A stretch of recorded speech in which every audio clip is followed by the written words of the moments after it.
យោងតាមព័ត៌មានវិវត្តចុងក្រោយបង្អស់ក្នុងស្ថានភាពដ៏តានតឹងនេះបេសកជនពិសេសរបស់មហាអំណាចទី2ចិនបានចាប់តាមយុទ្ធនាការទូតយន្តហោះដើម្បីជួបពិភាក្សាជាបន្ទាន់ជាមួយភាគីទាំងពីរ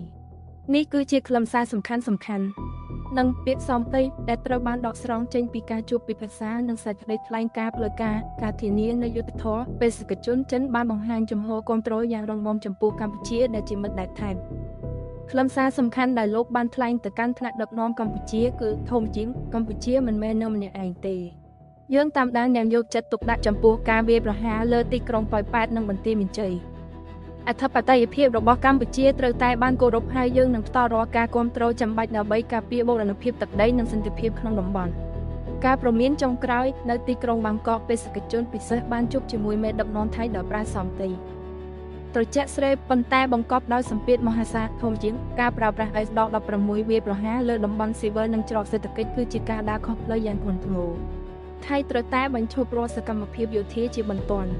និងដកកម្លាំងចេញពីតំបន់ជម្លោះកុំយកសន្តិសុខតំបន់និងទំនាក់ទំនងសេដ្ឋកិច្ចដ៏ស៊ីជម្រៅរបស់យើងមកភ្នាល់ជាមួយសង្គ្រាមដែលអ្នកមិនអាចឈ្នះ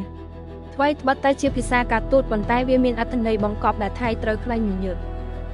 មានន័យថាបើថៃមិនឈប់ចិនអាចនឹងបញ្ជូនបច្ចេកវិទ្យាពិសេសឲ្យកម្ពុជាទម្លាក់ S-16 ភ្លាម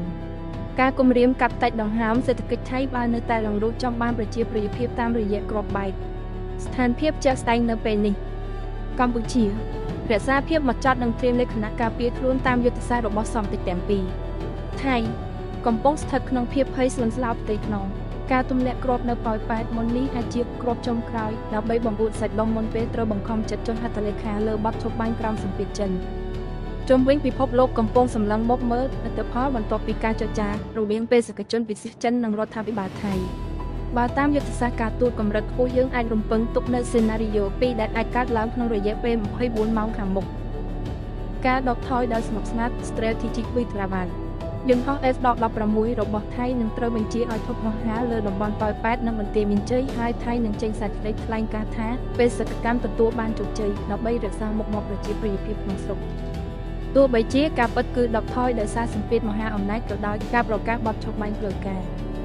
ក្រោមការសម្របសម្រួលរបស់ចិននិងសម្ពាធពីសិទ្ធិវិមានលោកត្រាំភាគីថៃអាចនឹងត្រូវបង្ខំចិត្តចូលទៅចរចាជាផ្លូវការជាមួយកម្ពុជាដើម្បីជៀសវាងទណ្ឌកម្មសេដ្ឋកិច្ចដែលនឹងធ្វើឲ្យប្រទេសគេវិនាស